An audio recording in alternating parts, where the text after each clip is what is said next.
할렐루야. 베드로전서 산책 16번째 시간으로 함께 하겠습니다. 매주 목요일 오후 2시에 우리가 이렇게 영상으로 예배를 드릴 수 있고, 또 그런 가운데 함께 또 기도하며 마음을 모아줄 수 있는 것에 너무나 감사를 드립니다. 그런 가운데 지금 대한민국은 이렇게 뜨거운 여름인데, 지구 반대편, 우리 대한민국 반대편에서 계신 한겨울을 맞이하고 있는 우리 최민자 권사님도 먼 그 호주에서 사랑하는 자녀분들과 함께 지내시는 가운데 또 이렇게 영상으로 예배드릴 수 있게 된 것도 감사하고, 정말 행복한 시간, 또 의미 있는 시간, 충분한 또 쉼을 얻고 또 반가운 모습으로 뵐 수 있기를 바랍니다.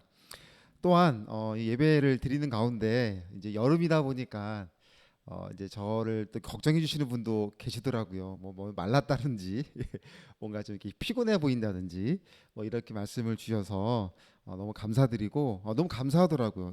이렇게 저를 또 우리 선교회를 이렇게 사랑해 주시는 분들이 이렇게 많구나라는 생각도 들고, 저도 더 관리 잘해서 이 사역을 하는데 어려움이 없기를 또 노력을 하겠습니다. 여러분들도 이 무더운 여름 또 장마철 참 많이 지치고 어려운 가운데 우리를 육신의 연약함을 만들 수 있는데, 서로 잘 관리해서 우리가 섬기는 일에 어려움이 없도록 그렇게 우리 함께 나아갈 수 있기를 바랍니다.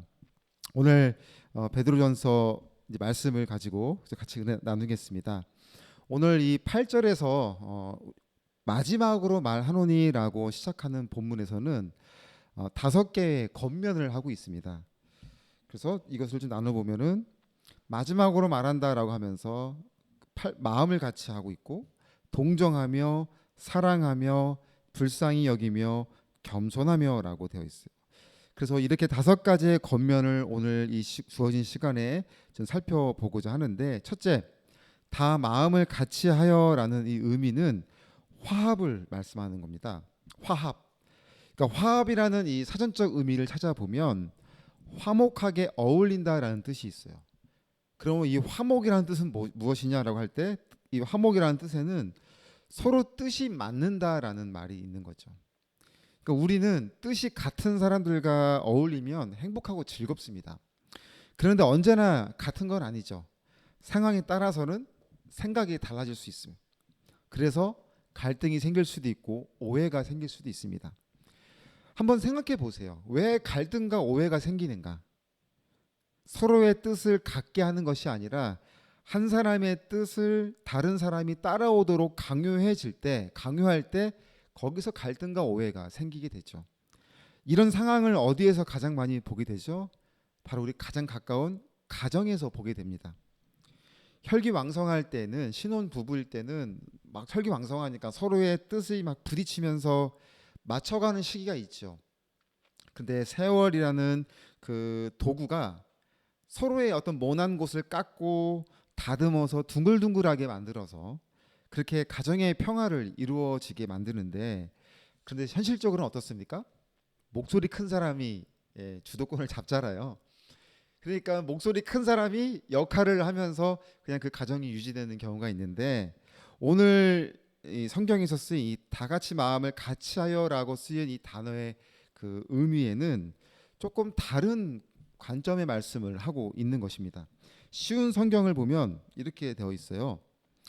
쉬운 성경에서는 너희가 다 같이 마음을 하여라라는 말을 서로 이해하라라고 되어 있고요.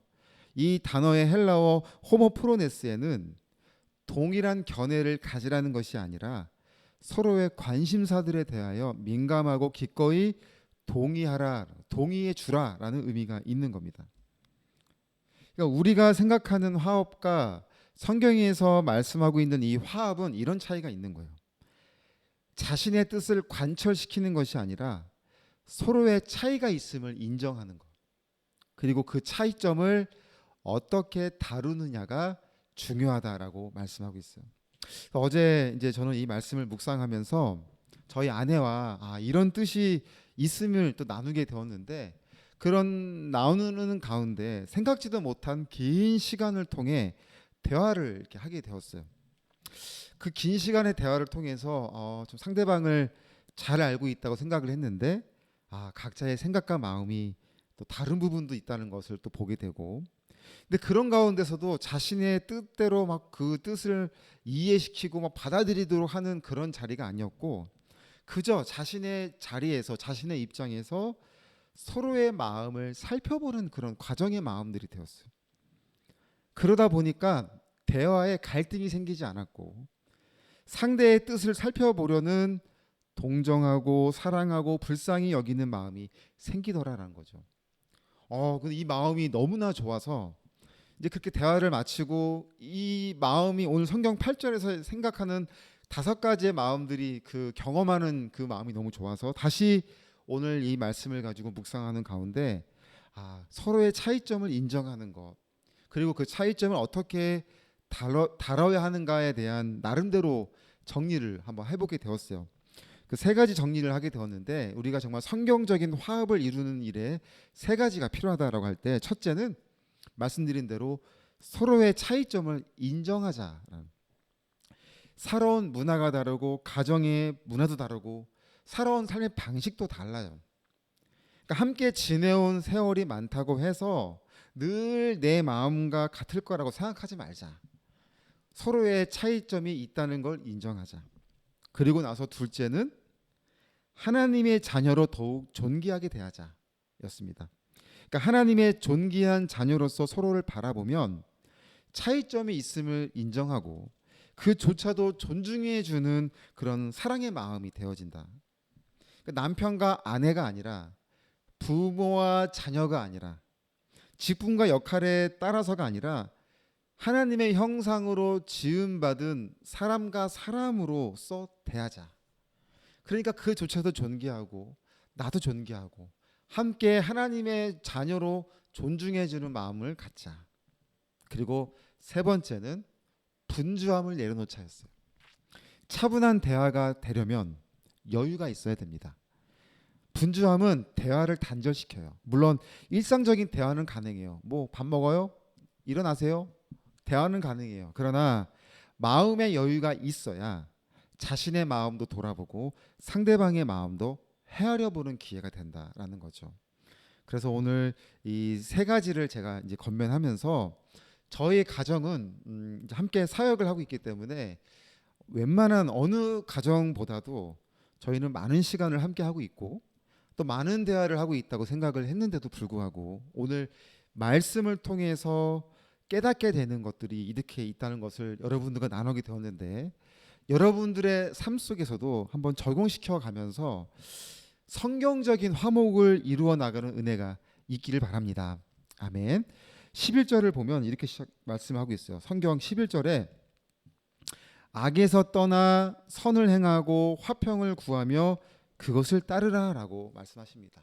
근데 이제 개역 성경은 따르라라고 되어 있는데, 옛날 성경을 보면 쫓으라라고 되어 있거든요. 이걸 이제 번역을 다시 따르라라고 했는데, 저는 이 쫓으라라는 단어가 더 적절해 보입니다. 이 따르라, 쫓으라의 의미는 사냥 용어예요. 어떤 의미가 있냐면 열심히 단호히 끈질기게 쫓아가서 잡는 걸 의미합니다. 그러니까 삶에서 화합을 이루는 것이, 성경적으로는 화평을 이루는 것이 우리 성도의 삶이 되어야 하는데, 이 화합은 저절로 생기는 것이 아니다라고 말씀하는 거죠. 이 11절 말씀을 쉬운 성경은 이렇게 설명하고 있어요. 악한 행동을 그치고 선한 일을 하며 평화를 찾고 그것을 위해 힘써 일해야 한다. 그러니까 화평을 추구하는 삶의 목표로 세우고 그것을 이루기 위한 대단한 열심이 있어야 한다는 걸 말하는 거죠. 노력해야 한다는 거예요. 노력도 그냥 노력이 아니라 서로가 아주 극심한 노력, 최선을 다하는 노력을 해야 다 같이 마음을 이룬다라는 오늘 이 말씀이 이루어지게 된다. 아까 그 5가지 겉면을 이야기했는데, 2번째가 동정이었죠. 이 동정은 공감하는 거예요. 공감. 그러니까 그런 마음이 되어질 때 서로의 뜻을 이제 헤아리고 차이점을 인정하고 하나님의 자녀로서 바라보는 가운데 분주함을 내려놓고 온전한 성경적인 화평을 이루어 나가는 노력을 하여 나갈 때, 이제 우리의 마음속에 공감하는 마음이 생긴다. 그러니까 상대방의 연약함을 나의 연약함으로 구할 수 있는, 느낄 수 있는 능력도 구해야 돼요. 그리고 하나님 그 능력을 주신다는 겁니다. 그리고 세 번째는 형제를 사랑하라. 그 마음을 가지고 사랑하라. 그리고 네 번째는 불쌍히 여기며라고 했죠. 이 불쌍히 여기면은 부드러운 마음을 가져라라는 의미가 있대요. 그러니까 날카롭고 뭔가 이 상대방의 문제점, 뭐 안 되는 부분, 막 그런 것만 바라보는 단점만 바라보는 마음이 아니라 부드러운 마음으로 그 사람의 장점, 그 사람의 해온 일들, 또 앞으로 해야 할 일들에 대해서 따뜻한 말로 격려하며 보듬어 줄 수 있는 그런 불쌍히 여기는 마음이 있어야 한다라고 말하죠. 그리고 마지막으로 겸손하며. 그러니까 우리는 겸손에 대해서는 너무 잘 알고 있어요. 겸손의 마음. 그런데 오늘 이제 마지막으로 어느 주석을 보면서 겸손을 이렇게 해석하고 있는 것이 참 신선하게 느껴져서 마지막 여러분한테 겸손하며라는 의미를 한번 제가 같이 읽어드리면서 말씀을 마치고자 합니다. 이렇게 되어 있어요. 겸손함에 대하여 때로 그리스도의 몸 안에서 사람들은 다른 사람들의 도움을 받기가 어려운 것을 발견한다. 우리 속에 있는 무언가가 다른 사람의 도움을 받는 것을 주춤하게 한다. 때로는 도움을 주는 자들의 우월한 태도가 그렇게 만든다. 겸손은 나는 쓸모없어, 나는 아무에게 아무런 가치가 없어, 나는 아무 자격도 없어라고 소리치는 빈곤한 자아상이 아니다. 겸손은 강인함과 은사를 하나님이 주신 것으로 알고 그로 인해 감사하는 태도를 가리킨다. 그것은 또 자신의 연약한 부분들을 알고 그것들에서 잘하고 싶어 하며 그것을 위한 도움을 기꺼이 받는 것을 가리킨다. 나아가 겸손은 조명을 받지 않고 뒤에서 사역하는 것으로 만족하는 태도다. 겸손은 다른 사람들의 이익을 자신의 이익보다 우선하기 원한다. 그래서 너무 저는 그 말씀이 너무 좋더라고요. 겸손한 마음은 이런 건 도움을 주는 마음도 중요하지만 도움을 받으려는 마음도 중요하다. 그것이 겸손이다라고 말씀하는 거죠. 사랑하는 여러분, 서로 부족한 부분이 있음을 솔직하게 인정하고 그 부분에 대해서 도움을 받으려는 마음도 중요하다는 것을 살펴보면서 또 그 마음으로 서로 도와가면서 서로 인정하면서 그 마음으로 하나님 앞에 나아가는 믿음이 겸손의 마음이고 또 그런 믿음의 자녀들이 되어야 한다는 것을 오늘 하나님 우리에게 말씀하고 있습니다. 진정한 화평을 이루는 저와 여러분의 삶이 되시기를 간절히 주님의 이름으로 부탁드립니다. 아멘. 우리 같이 이 시간 합심하여 기도하기를 원합니다. 안호선 7월 집중 기도 제목을 놓고 기도합니다. 현장 예심 교육을 이제 우리가 준비하는 가운데 있습니다. 9월부터 시작되는 교육을 위해서 잘 준비할 수 있도록 기도해 주시고 또 병상 중에 있는 우리 믿음의 동역자분들이 너무나 많이 있는데요. 연약한 가운데 있을 때 하나님 낙심하지 아니하고 하나님 손 붙들고 하나님 치료해 주시는 은혜를 베풀어 주시옵소서. 또한 호스피스 환우와 가족들을 위해서 또 협력하고 있는 우리 세계의 병원들 또 그런 가운데서 우리가 사역하고 있는 우리 봉사자분들을 위해서 또 우리 함께 기도해 주시고 키클럽 우리 두레자연고에서 진행되고 있습니다. 일정을 위해서도 기도해 주시고 사별가정 모임도 예정되어 있고 가치동행도 그 주에 예정되어 있습니다. 모든 것이 합력하여 선을 이루어 나가는 우리 하나님을 바라보고 우리 시간 함께 뜨겁게 기도하시겠습니다. 하나님 감사합니다. 오늘 우리가 정말 서로 화평하는 자리에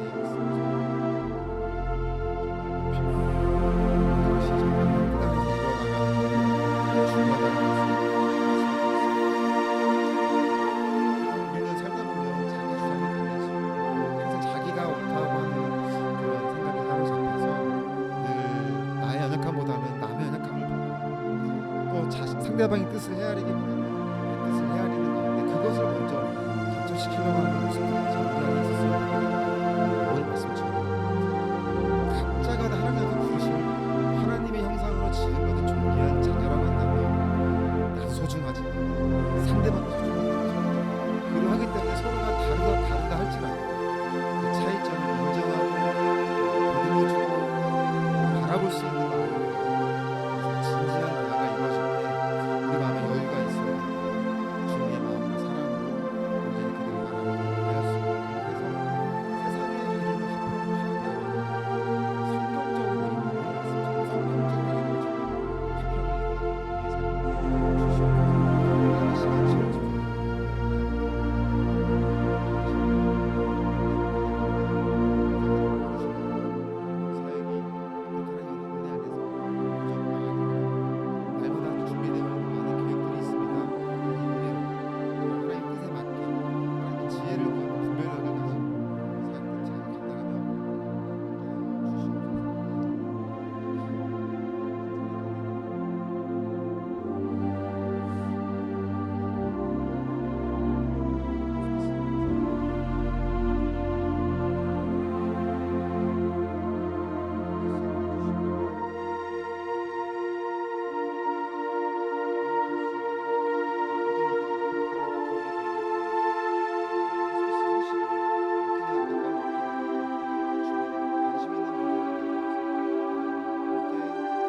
예수님의 이름으로 기도드립니다. 아멘. 사랑의 하나님, 이 시간 함께 기도한 모든 것 들어주시길 원합니다. 저희들의 연약함은 감춰주시고 오직 하나님의 영광만 드러내는 귀한 삶을 우리가 살아갈 수 있기를 원합니다. 우리의 삶에서도 하나님의 증거되어지고 선교의 사역을 통해서도 하나님을 증거하는 사역이 되기를 원하오니 하나님 날마다 말씀과 기도로 충만케 하여 주시고 또 모든 동역자분들이 하나 되어서 정말 우리의 도움이 필요한, 우리의 섬김이 필요한 이들을 정말 저희들 최선을 다하여 섬기는 그런 사역들이 되게 하여 주시옵소서. 기도한 모든 것 하나님 응답해 주시고 더욱더 서로를 위하여 기도하는 우리의 마음 되게 하여 주시옵소서. 모든 영광 하나님께 올려드리며 예수님의 이름으로 기도드립니다. 아멘. 우리 하나님께 감사 영광의 박수로 예배 마치겠습니다. 할렐루야.